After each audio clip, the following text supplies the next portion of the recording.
الرحمن الرحیم۔ شام کا وقت تھا۔ ہر گلی میں سناٹا پھیلا ہوا تھا۔ دھندلی سی روشنی نے گھروں کی کھڑکیوں کو چھوا تھا، جیسے ہوا میں ایک عجیب سی خوشبو تھی، جیسے کوئی پرانی یاد دلا رہی ہو۔ کہیں دور کسی نے ایسا تسبیح کی مالا چھیڑی تھی کہ اس کی آواز دل کے اندر اتر رہی تھی۔ آصف اس محلے کا ایک ایسا انسان تھا جو کسی سے بات نہ کرتا تھا، نہ ہی کسی کے سلام کا جواب دیتا تھا۔ اس کی آنکھوں میں نہ جانے کون سا ایک گہرا درد تھا جو کسی نے بھی نہیں سمجھا تھا۔ اس کی ایک پرانی حویلی تھی جس کا نام منزل بےچین تھا۔ حویلی کے دروازوں پر جنگ لگا ہوا ایک تالا لگا تھا، پر نہیں پتا کہ وہ تالا کیوں تھا، اور نہ جانے کون چاہتا تھا کہ اس حویلی کے اندر اب کبھی روشنی نہ ہو۔ آصف کی کہانی بھی کسی صدی پرانی کتاب کی طرح لگتی ہے، جس کے پنوں پر دھول جمی ہو اور جس کے ہر ایک شبد کے پیچھے کچھ چھپا ہو، کوئی راز ہو۔ آصف کی زندگی میں کئی راز دفن تھے۔ ہر راز ایک ڈر کی طرح اس کے دل میں رہتا تھا۔ اس کے بچپن کی کئی یادیں جو اس حویلی سے جڑی تھی، ہر کونے میں گونجتی تھی۔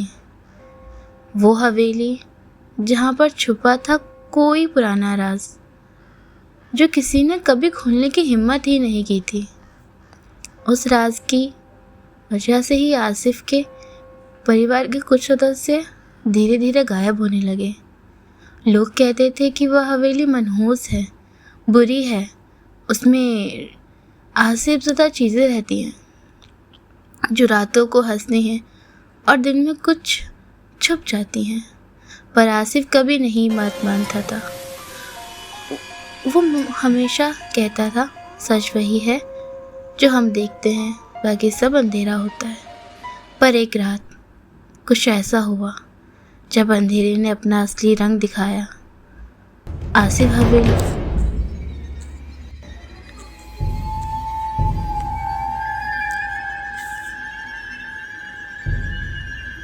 پر ایک رات کچھ ایسا ہوا جب اندھیرے نے اپنا اصلی رنگ دکھا دیا۔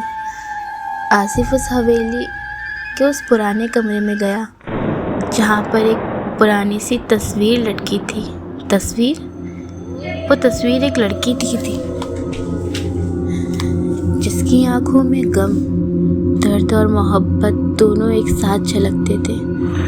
اس لڑکی کا نام زہرا تھا، جو آصف کی محبت تھی۔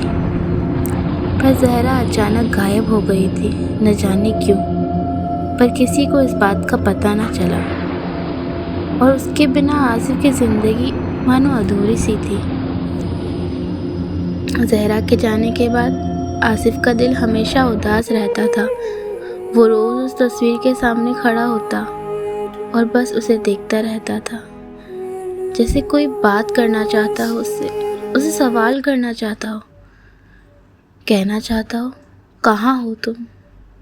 رات کو حویلی میں عجیب سی آوازیں آنا لگی، کہیں سسکیاں اور کہیں ہنسی گونجنے لگی۔ ایک دن یہ سب آوازیں آصف کی نیند اٹھا گئیں، پر وہ ڈر کر بھی ان آوازوں کا پیچھا کرتا گیا۔ ایک رات جب چاند پوری طرح نکل آیا تھا، آصف نے فیصلہ کیا کہ وہ ان آوازوں کا اور ان سب کا پیچھا کرے گا، اور وہ اس کمرے کے دروازے کو کھولے گا جس کے پیچھے کوئی تو راز چھپا ہے جو اس کے لیے جاننا بہت ضروری ہے۔ دروازہ کھولتے ہی ٹھنڈی ٹھنڈی ہوائیں چلی جس میں زہرا کی خوشبو تھی، وہ خوشبو جس نے آصف کو بے ہوش کر دیا۔ جب وہ آنکھیں کھولا تو اس نے دیکھا کہ زہرا اس کے سامنے کھڑی ہے، پر اس کی آنکھیں سونی ہیں اور خالی ہیں، جیسے اس کی روح کہیں اور تھی۔ زہرا کی خاموش روح نے آصف کو چپکے سے بلایا اور کہا، کچھ نہیں، نہ آواز دی، پر دل کی دھڑکن میں تھی وہ روح جو ابھی بھی زندہ تھی، اب بس یادوں میں جی رہی تھی۔ آصف نے اس سے پوچھنے کی کوشش کی، تم یہاں کیوں ہو؟ زہرا نے دھیرے سے کہا، میرے جانے کے پیچھے ایک سازش ہے۔ میں نے اپنی محبت کی قیمت چکائی ہے آصف۔ حویلی کے ہر ایک کونے میں اب سائے رہتے ہیں، سائے جو صرف آصف کو دکھتے ہیں، سائے جو اس کی روح سے باتیں کرتے ہیں اور اسے سچ کی طرف لے جاتے ہیں۔ آصف جاننا چاہتا تھا کہ کیا ہے وہ سازش۔ آصف نے ٹھان لی کہ وہ اس سازش کو بے نقاب کرے گا، پر جانتا تھا کہ یہ راستہ خطروں سے بھرا ہے اور اس میں اس کی جان کا بھی خطرہ ہے۔ اس سارے راستے اس کے موت تک پہنچائیں گے، پر محبت کی ایک ایسی آگ جو اسے ہمت دے رہی تھی، اسے اس بات کو جاننے کو مجبور کر رہی تھی کہ آخر زہرا کیوں چلی گئی، زہرا کہاں چلی گئی، اور آج وہ اچانک کیسے آئی۔ حویلی کی دیواریں اب کچھ کہہ رہی تھیں، ان کی سسکیاں، ان کی فسفساہٹیں اب آصف کے کانوں تک پہنچ گئی، رات کے سناٹے میں ایک کہانی بن رہی تھی۔ آصف نے اپنے دل کی آواز سنی، اس نے زہرا کی روح کی مدد سے سچ پتہ لگانے کی کوشش شروع کی۔ ہر ایک سراغ، ہر ایک چھپا ہوا راز اب اسے جاننا تھا۔ اس نے کھوج جس میں اس کی محبت کی قربانی چھپی ہے، وہ راز جو ایک پرانے خط تک پہنچایا جس میں زہرا نے اپنے درد بھرے الفاظ لکھے تھے۔ خط نے ساری باتیں کھول دی۔ کہانی اس سازش کی تھی جو زہرا کی جان لے گئی تھی۔ خط میں لکھا تھا کہ زہرا کے قریب ایسی کوئی طاقت تھی جو لوگوں کو اس کی محبت میں جلن ہوتی تھی۔ اس نے اپنی جان بچانے کے لیے آصف سے دور رہنا چاہا، پر قسمت نے ایسا ہونے نہ دیا۔ اس طاقت نے زہرا کو حویلی میں بند کر دیا اور اس کی روح کو اس دنیا میں قید کر دیا تاکہ وہ کبھی چین سے نہ سو سکے اور آصف کی زندگی میں بھی اندھیرا پھیل سکے۔ آصف نے بھی ٹھان لیا کہ وہ اب اس بری طاقت کا سامنا کر کے رہے گا اور اپنی زہرا کی روح کو آزاد کرائے گا، پر اسے کیا پتہ تھا کہ یہ لڑائی اس کی ایک آخری لڑائی ہوگی۔ آصف نے اس حویلی کے اس کالے کمرے میں قدم رکھا جہاں اندھیرا اتنا گہرا تھا کہ روشنی بھی ڈرتی تھی۔ وہ آوازیں جو اب تک اسے ڈراتی تھی آج اسے بلا رہی تھی، جیسے پرانا درد اس میں لبھا رہا ہو۔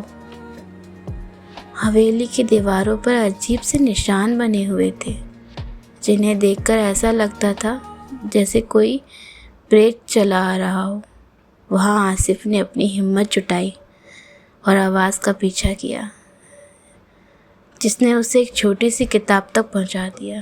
کتاب میں جادوئی تسلیمان اور دعائیں لکھی تھی جو کسی بھی بری روح کو بھگانے کی طاقت رکھتی تھی، پر کتاب کے ساتھ ایک چیتاونی بھی تھی کہ یہ طاقت بہت مہنگی پڑ سکتی ہے۔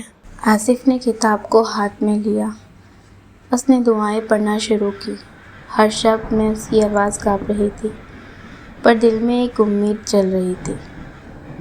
حویلی کے اندر ہوا تیز ہو رہی تھی اور عجیب سی ٹھنڈی ہواؤں نے اسے گھیر لیا تھا۔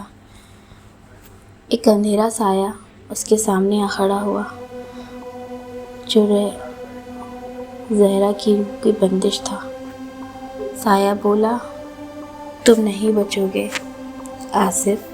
پر آصف نے ہمت نہ ہاری اور اسے جواب دیا، میری محبت تمہیں ہرائے گی۔ پھر دونوں کے بیچ ایک زوردار جنگ ہوئی جہاں روح اور دلوں کی طاقتوں کا آمنا سامنا ہوا۔ جنگ کے بیچ آصف نے اپنی محبت کی ہمت دکھائی۔ اس نے زہرا کی روح سے جڑے جادو کو توڑنا شروع کیا۔ ہر ایک سے نکلی روشنی اندھیرے سائے کو دھیرے دھیرے بھگا رہی تھی۔ سایہ کرا اٹھا، کلکاریاں بجنے لگی، پر آصف پیچھے نہیں ہٹا۔ اس کی آواز میں صرف پیار اور ایک بھروسہ تھا۔ زہرا میری جان، میں تمہیں آزاد کراؤں گا۔ آصف کی آواز گونج اٹھی حویلی کے ہر ایک کونے میں، اور اچانک سے ایک روشنی نے پورے اندھکار کو چھین لیا۔ زہرا کی روح اس روشنی میں نہائی ہوئی تھی۔